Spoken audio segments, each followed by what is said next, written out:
बिस्मिल्लाहिर्रहमानिर्रहीम एंड अस्सलाम वालेकुम। Welcome to vision of life. आज हम जिस सब्जेक्ट के ऊपर बात करेंगे वो है कॉन्ट्रैक्ट एक्ट। और कॉन्ट्रैक्ट एक्ट में आज हम बात करेंगे चैप्टर 1 जो कि बताता है कि communication acceptance and revocation of proposals. तो ये टोटल बात हो रही है प्रपोजल्स के हवाले से कि प्रपोजल जिसको ऑलरेडी आपको पता है कि कोई बंदा ऑफ़र करे, पिछले लेक्चर में हम ऑलरेडी बता चुके हैं। ऑफ़र करना, प्रपोजल भेजना कि ये फ़लाँ चीज़ है, ये मैं आपको बेच रहा हूँ इतने पैसों में और इसकी क्वालिटी ये है। तो अब ये एक बंदा जो है, बिजनेसमैन जो है, किसी दूसरे को अपनी चीज़ें बेचने के लिए जो बात करेगा, जो प्रपोजल भेजेगा, उसमें सारी टर्म्स एंड कंडीशंस लिखने के बाद वो जब बात कर रहा है, जो मैसेज कम्युनिकेट कर रहा है, इसको हम कहेंगे कम्युनिकेशन। अब कम्युनिकेशन जिस चीज़ के हवाले से है, उसी बिजनेस के हवाले से जो ए भेज रहा है, वो कम्युनिकेशन आया उसको एक्सेप्ट कर रहा है या रिवोक कर रहा है। तो आइए सेक्शन 3 जिसके हवाले से बात करेंगे। सेक्शन 3 कह रहा है कि communication acceptance and revocation of proposals. अब ए जो है एक बिजनेसमैन है। जो बिजनेसमैन जो है वो ऑफर कर रहा है, प्रपोजल भेज रहा है, प्रपोजल ऑब्लिक ऑफर। आप जो भी इसको रखें ताकि आपको इजीली कॉमन लैंग्वेज में इसको हम ऑफर भी कहेंगे जिसको आप समझ सकें। ऑफर कर रहा है किसको? बी को। बी एक और बिजनेसमैन है जो चीज़ें मार्केट के अंदर बेच रहा है और ए जो है वो सप्लाई करने वाला है, जो रॉ मटेरियल जहाँ उसकी पूरी कंपनी जो है वो किसी और को देने के लिए मार्केट में वो भेज रहा है। अब जो चीज़ वो भेज रहा है बी को, वो बी को क्या भेज रहा है? जस्ट सपोज मोबाइल्स ले लें, बाइक्स ले लें या कोई भी कम्योडिटी, कोई भी ऐसी चीज़ जो वो मार्केट में देना चाह रहा है। तो जो ए जो है प्रपोजल भेज रहा है बी को, ये कम्युनिकेट कर रहा है अपने टर्म्स एंड कंडीशंस के साथ, उसकी वैल्यू क्या होगी, उसके पैसे कितने लगेंगे और कितने टाइम तक आपके पास पहुंचेंगे, ये सारी कम्युनिकेशन हो रही है बी के साथ। अब वो कम्युनिकेशन किसी भी थ्रू हो सकती है, जैसे कॉन्ट्रैक्ट एक्ट में थ्रू लेटर भी हो सकती है, थ्रू टेलीग्राम भी हो सकती है, और आज के मॉडर्न दौर में जे थ्रू व्हाट्सएप, ईमेल या किसी भी अंदाज से आप तरीके से भेज सकते हैं। अब जो भेज रहे हैं, जो ऑफर आप दे रहे हैं, ए बी को ये कम्युनिकेट कर रहे हैं आपस में। अब प्रपोजल है, क्योंकि हम बात कर रहे हैं प्रपोजल्स की, वो प्रपोजल दे रहा है अपनी चीज़ के हवाले से कि ये मैं आपको बेच रहा हूँ इतने पैसों में और इतनी तादाद में ये आपके पास मार्केट में पड़ेगी। तो हुआ क्या, ए ने जब भेजा बी को, बी ने सारे टर्म्स एंड कंडीशंस गौर और फिक्र करके, कंसीडर करके, उसके बाद कम्युनिकेट कर रहा है ए को कि मैं ये ऑफर आपकी कबूल कर रहा हूँ इन्हीं टर्म्स एंड कंडीशंस को। अब जब बी इस चीज़ को कबूल कर रहा है अपने लेटर के थ्रू, फ़ोन के थ्रू या इसको कहीं ईमेल के थ्रू, जब वो एक्सेप्ट कर रहा है, कबूल कर रहा है, it means he is going to accept that offer, he is going to accept that proposal. तो किसी चीज़ को कबूल करना, अब बी जो है वो उसके इख्तियार में नहीं है कि इसको कैंसिल करें, लेकिन क्योंकि ये आगे चल के हम पढ़ेंगे इसके ऊपर कि वो कम्युनिकेशन कब वो जो ना कंप्लीट होती है। रिवोकेशन क्या होता है प्रपोजल्स का? ए ने प्रपोजल दिया बी को कि मैं इतने टर्म्स एंड कंडीशन के साथ आपको ये चीज़ें बेचूंगा। अब उसको एक्सेप्ट नहीं कर रहा, इसको रिवोक कर रहा है, कैंसिल कर रहा है कि भाई आप मार्केट से मुझे ज़्यादा जो ना पैसे बता रहे हैं, ये कहीं और से मुझे ऑफ़र मिल रही है, आप ये ऑफ़र मैं कैंसिल कर रहा हूँ। तो रिवोक का मतलब आप ये जहन में रखें कि किसी चीज़ को कैंसिल करना, रिवोकेशन, कैंसिलेशन। तो ए ने जब बी ने जब ए की ऑफर को कैंसिल कर दिया, इसका मतलब इसको रिवोक कर दिया कि he is not going to accept that offer. उसकी वजह क्या होगी? कोई भी हो सकती है, लेकिन उन्होंने जब कम्युनिकेट कर दिया कि मैं इसको एक्सेप्ट नहीं कर रहा, इसका मतलब है कि वो रिवोक हो गई। तो हमें ये समझना चाहिए कि सेक्शन 3 जो है वो कम्युनिकेशन, एक्सेप्टेंस और रिवोकेशन ऑफ प्रपोजल्स के हवाले से बात कर रहा है। अब ये रिवोकेशन, कम्युनिकेशन कैसे होगी एक्सेप्टेंस की और revocation of proposals? By an act और ओमिशन। अब एक्ट और ओमिशन को क्या समझेंगे, किस तरह समझेंगे कि उन्होंने कोई ऐसा अमल कर दिया जिससे वो एक्सेप्ट कर रहा है या इसको रिवोक कर रहा है, या किसी चीज़ को ओमिट कर दिया। ओमिट का मतलब यही है कि वो इसको कोई भी किसी भी अंदाज से वो कम्युनिकेट नहीं कर रहा, गौर व फिक्र नहीं कर रहा, कोई भी ऐसा एक्ट नहीं कर रहा, तो समझा जाएगा कि उसने रिवोक कर लिया है, उसको एक्सेप्ट नहीं किया, क्योंकि उसने कोई ऐसा एक्ट किया नहीं। जब ओमिट कर रहा है तो बात खत्म हो गई। इसी तरह अगर कोई बंदा एक्सेप्ट कर लेता है और उसके बाद रिवोक करने के बाद से उन्होंने कोई भी अमल दरामद नहीं किया, कोई भी ऐसा एक्ट नहीं किया, वो खामोश रहा, इसका मतलब है कि वो ऑलरेडी एक्सेप्ट कर चुका है, इसलिए रिवोकेशन की बात हो ही नहीं सकती। तो मेरे ख्याल में सेक्शन 3 आपको ये क्लियर हो गया होगा। आप अपने साथ कॉपी और पेन भी ज़रूर रखिए ताकि आप नोट्स पॉइंट आउट कर लें और इस चीज़ में कोई भी क्वेश्चन रेज हो वो क्वेश्चन आप पूछ सकें कि इसमें क्या क्यूरीज हैं जो आपको समझ में नहीं आ सकती हैं। अब आ जाते हैं, इसके बाद आ जाते हैं जो सेकंड आ जाता है वो यही है कि कम्युनिकेशन कब कंप्लीट होती है। कम्युनिकेशन कब कंप्लीट होती है इसके बारे में हम पढ़ेंगे।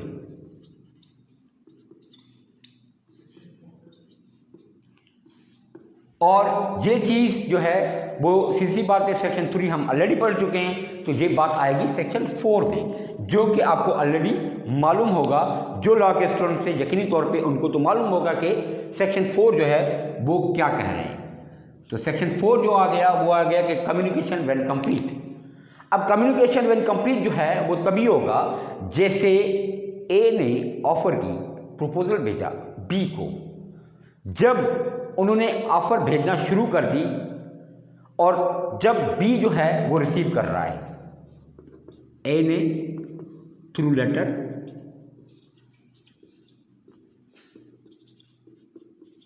आप लेटर कर लें, ईमेल कर लें, व्हाट्सएप कर लें, कोई भी ऐसा जो कम्युनिकेशन का जरिया है वो इस्तेमाल करके बी को भेज रहा है। जब इन्होंने डिस्पैच कर लिया, किसने, ए ने, क्योंकि वो अपना मटेरियल जो है जिस टर्म्स एंड कंडीशन के साथ लेटर भेज रहा है, डिस्पैच करने का मतलब है कि भेजना, किसी बंदे को आप थ्रू ऑफर कर रहे हो और ऑफर के थ्रू लेटर आपने भेज दिया, तो इसका काम अब खत्म हो गया, उन्हीं टर्म्स एंड कंडीशंस वो तय हो गई। अब डिस्पैच करने के बाद जब बी रिसीव कर रहा है, रिसीव कर लिया, इसका मतलब है कि ये वो कम्युनिकेट हो चुका है और बी ने रिसीव करने के बाद इसकी कम्युनिकेशन कंप्लीट हो चुकी है। किस चीज़ की कम्युनिकेशन कंप्लीट हो चुकी है? वो है प्रपोजल्स की भेजने की। अब बी उन्हीं टर्म्स एंड कंडीशंस के साथ जो ए ने भेजी है उसको एक्सेप्ट कर रहा है। अब बी ने एक्सेप्ट कर लिया प्रपोजल और उसको भी रिप्लाई जो दे रहा है वो भी थ्रू लेटर के। अब जब लेटर के थ्रू भेज रहा है और वो डिस्पैच कर रहा है किसको? ए को। डिस्पैच जब उसने कर लिया तो अब इसका काम खत्म हो गया। जे क्योंकि उसको रिवोक नहीं कर सकता क्योंकि उसने एक्सेप्ट कर लिया, और जब ए ने रिसीव कर लिया तो इसका मतलब ये हुआ कि अब ए जो है वो उसी टर्म्स एंड कंडीशंस के साथ इनको इम्प्लीमेंट करना पड़ेगा। लेकिन हम चूंकि बात कर रहे हैं कम्युनिकेशन की, तो वो एक्सेप्टेंस जो है वो कंप्लीट हो चुका है और उसके हवाले से कम्युनिकेशन हो चुकी है। लेकिन अब आएंगे इसी हवाले से, क्योंकि हमारे पास सिर्फ कम्युनिकेशन कंप्लीट हुई है, एक्सेप्टेंस की नहीं, इसके साथ साथ प्रपोजल के हवाले, रिवोकेशन के हवाले से कि रिवोकेशन जो है वो कब कंप्लीट होगी। अब ए जो है वो बेच रहा है, थ्रू लेटर कर रहा है, ऑफर कर रहा है बी को, और बी को डिस्पैच कर लिया, लेकिन रिसीव करने से पहले अभी बिफोर रिसीविंग, अब बी ने अभी तक रिसीव नहीं किया है, बी ने रिसीव नहीं किया है, उससे पहले अगर ए बी को रिवोकेशन करने के लिए कोई भी कम्युनिकेशन, कोई भी किसी भी तरह से इनको कम्युनिकेट कर रहा है कि मैं इसको रिवोक कर रहा हूँ, तो रिवोक जब कर रहा है इसका मतलब ये हुआ कि रिवोकेशन के लिए वो कर रहा है, तो इसका मतलब ये हुआ कि ये ऑर्डर कैंसिल कर रहा है। लेकिन कब कर रहा है? जब उसने बी ने अभी तक रिसीव नहीं किया। अगर उन्होंने रिसीव कर लिया तो वो रिवोकेट नहीं करेगा। वजह इसकी वजह यह है कि रिवोकेशन करने के हवाले से कैंसिल इसलिए नहीं कर सकता क्योंकि वो ऑफर पहले भेज चुका है और बी ने रिवोकेशन से पहले ही वो रिसीव कर चुका है। तो अब ये जाएगा अगेंस्ट ए के, ए इसको रिवोक नहीं कर सकता। बहरहाल हम जहाँ पर बात कर रहे हैं वो यही बात कर रहे हैं कि कम्युनिकेशन कब जो है ना कंप्लीट होगी, राइट। अब बी ने इस ऑफर को एक्सेप्ट कर लिया, वही जो हम पहले बता चुके हैं, इसने एक्सेप्ट कर लिया। एक्सेप्ट करने के बाद क्या हो रहा है, वो खुद बी चाह रहा है इसी प्रपोजल को कैंसिल करना, रिवोकेट कर रहा है। अब जब वो रिवोकेट कर रहा है तो फिर क्या होगा कि ये लेटर ए ने जो एक्सेप्टेंस का लेटर भेजा है, सॉरी बी ने एक्सेप्टेंस का लेटर ए को जो भेजा है, इससे पहले कि लेटर ए जो है वो रिसीव कर ले। अगर ए ने रिसीव कर लिया तो क्या होगा, ए ने रिसीव कर लिया लेटर, तो फिर क्या होगा कि बी से हाथ गया, खत्म मामला, वो इसको कैंसिल नहीं कर सकता। लेकिन अगर इससे पहले कि ये लेटर जो बी को भेज रहा है, सॉरी ए को भेज रहा है, बी जो है वो लेटर ए को भेज रहा है, ये अभी रिसीव नहीं हुआ, इससे पहले कि ये लेटर ए को रिसीव हो जाए वो दूसरा लेटर भेजता है या किसी और थ्रू, कम्युनिकेशन के थ्रू भेज रहा है कि मैं ये ऑफर आपकी कबूल नहीं कर रहा, ये प्रपोजल जो है वो मैं आपका कबूल नहीं करता। तो प्रपोजल जब वो कबूल नहीं कर रहा, आपकी ऑफर ये कबूल नहीं कर रहा, लेकिन ए को वो लेटर अभी रिसीव नहीं हुआ है जो एक्सेप्टेंस का है। अगर उन्हें रिसीव कर लिया तो बी जो है वो इसको रिवोक नहीं कर सकता प्रपोजल को। That is the section 3 that when communication when complete, communication कब कंप्लीट, सॉरी सेक्शन 4 कब कंप्लीट हो चुका है। सेक्शन 3 के हवाले से हम ऑलरेडी बता चुके हैं, तो वो डिफाइन कर रहा है communication acceptance and revocation of proposals है। इसी हवाले से सेक्शन 4 बता रहा है कि कम्युनिकेशन कब कंप्लीट होगी एक्सेप्टेंस की और रिवोकेशन ऑफ प्रपोजल्स की। तो मेरे ख्याल में ये सेक्शन आपको क्लियर हो गया होगा, क्योंकि हम बात ही कर रहे हैं communication acceptance and revocation of proposals की। अब आते हैं सेक्शन 5 के ऊपर। इस सेक्शन 4 के हवाले से आपको कोई भी क्वेश्चन हो, कोई भी क्यूरीज हो, आप हमारे इस चैनल के थ्रू कोई भी क्वेश्चन रेज कर सकते हैं और हम आपको एक एक जो आप मुश्किलात हैं उनको आसान करने के लिए हम आपको दोबारा एक दूसरी वीडियो के साथ या उस मैसेज के थ्रू आपको रिप्लाई करके आपके क्यूरीज जो हैं वो दूर करेंगे। तो इसके बाद आ जाता है सेक्शन 5।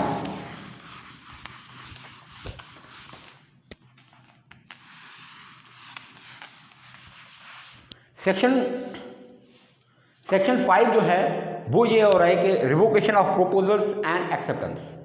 तो सेक्शन 5 रिवोकेशन ऑफ प्रपोजल्स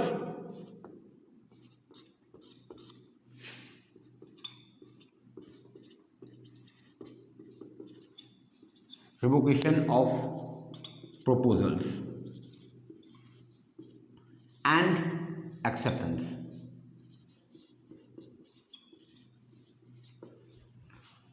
क्योंकि ये चैप्टर है ही 1 जो बातें करेंगी communication acceptance and revocation of proposals के हवाले से।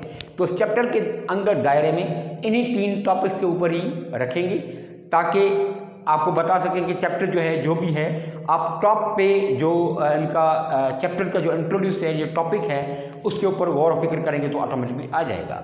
तो सेक्शन 5 वो क्या कह रहे हैं, revocation of proposals and acceptance. कब जो होगा आप कहेंगे कि कब वो रिवोक कर सकता है और प्रपोजल्स को और एक्सेप्ट करना।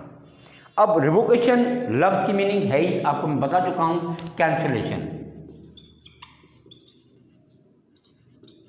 अब कैंसिलेशन किस चीज़ के हवाले से, प्रपोजल्स की, और एक्सेप्टेंस एडमिट करना, कबूल करना। रिवोकेशन कब होगी, जैसे मैं पहले मिसाल दे चुका था कि जब ए ऑफर कर रहा है या प्रपोजल भेज रहा है टू बी। अब वो कम्युनिकेशन किस तरह होते हैं, लेटर के थ्रू होता है। बी को ने लेटर डिस्पैच कर दिया कि इन्हीं टर्म्स एंड कंडीशंस के साथ मैं आपको ये ऑफर दे रहा हूं। अब बी जब तक ये लेटर रिसीव नहीं कर सकता तब तक प्रपोजल एक्सेप्टेंस को हम नहीं लेके आएंगे। अब लेटर जो है वो बी ने अभी तक have not received the letter. The offer letter ऑब्लिक प्रपोजल अभी रिसीव नहीं किया, तो ए के पास इख्तियार है कि इसी प्रपोजल को कैंसिल करना, इसी प्रपोजल को रिवोक करना। तो वो लेटर रिसीव होने से बाद ए के पास इख्तियार नहीं है कि उन्हीं टर्म्स एंड कंडीशंस को तब्दील करना या इसको रिवोक करना। तो ये कंडीशन जहन में रख लीजिएगा कि ए जब भी ऑफर करेगा बी को, लेटर जो है ऑफर का, प्रपोजल का, उन्होंने रिसीव नहीं किया, उससे पहले ए के पास इख्तियार है कि वो उसको रिवोक कर सके। लाइकवाइज अब उसी तरीके से हम आ जाते हैं कि बी ने एक्सेप्ट कर दिया, ए ने लेटर भेजा बी को और बी ने रिसीव कर लिया। हम नॉट को हटा देते हैं, नॉट को हटा देते हैं। अब कंडीशन दूसरी आ गई कि उसने रिसीव कर लिया। अब रिसीव कर लिया तो ए का इख्तियार ख़त्म हो चुका है। अब बी ने एक्सेप्ट कर लिया। अब बी ने लेटर भेजा किसको? ए को। ए को जब लेटर भेज रहा है, अब डिस्पैच जैसे कर लिया बी ने, तो बी का इख्तियार ख़त्म हो जाएगा। कब तक? जब तक ए जो है बी का लेटर रिसीव नहीं करता। ये नॉट जो है, अब क्योंकि भेजने वाला ए नहीं है बी है, एक्सेप्ट करने के बाद उसने लेटर भेज दिया। अब जब तक ए ने रिसीव नहीं किया ए ने, तब तक बी के पास इख्तियार है कि इसी प्रपोजल को रिवोक भी कर सकता है।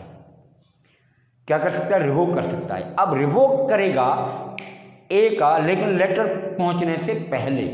अब अगर लेटर, एक्सेप्टेंस का लेटर ए के पास पहुंच गया तो बी का ये इख्तियार ख़त्म हो जाएगा कि वो इस प्रपोजल को रिवोक कर सके। मैं समझता हूँ कि आज जो 3 सेक्शन हमने पढ़े, section 3, section 4 and section 5। Section 3 जो डिफाइन कर रहा है किसके हवाले से? Communication, acceptance and revocation of proposals. उसी के साथ साथ सेक्शन 4 बता रहे हैं कि कम्युनिकेशन कब कंप्लीट होती है, और सेक्शन 5 बता रहा है कि उसी कम्युनिकेशन जो हम भेज रहे हैं कंप्लीट कब हुई है, और उसी प्रपोजल्स को कब जो है ना वो एक्सेप्ट करना है और कब जो है वो रिवोक करने का इख्तियार है। मैं समझता हूँ कि इस वीडियो के ज़रिए आप लॉ स्टूडेंट्स जितने भी हैं और वो जो बिजनेसमैन हैं, इस टॉपिक को समझने के लिए, और कि कब जो है ना लीगली तौर पे कैसे हो जाएगी कम्युनिकेशन, कैसे कम्युनिकेशन ऑफ प्रपोजल्स हो जाते हैं, कैसे कोई बंदा एक्सेप्ट कर रहा है और एक्सेप्टेंस कब कंप्लीट हो जाती है, और अगर कोई बंदा रिवोक करना चाह रहा है उसी टर्म्स एंड कंडीशंस को, कब उनके पास इख्तियार होता है कि वो उस चीज़ को कैंसिल कर सके, उस चीज़ को रिवोक कर सके। तो मैं समझता हूँ ये लेक्चर आपका जो है ना वो आज का फ्रूटफुल रहेगा। और अगर कोई भी कमेंट्स आप देना चाहें तो हमारे इस YouTube चैनल के ऊपर आप कमेंट्स दे दें। इस चीज़ को लाइक भी करें, शेयर भी करें अगर आपके फ्रेंड्स के साथ, फैमिली के साथ, जो उन सब्जेक्ट्स के साथ जो ना वो रखना चाह रहे हैं, और उसी के साथ साथ ये सब्सक्राइब भी करें। Thank you very much and अल्लाह हाफिज़।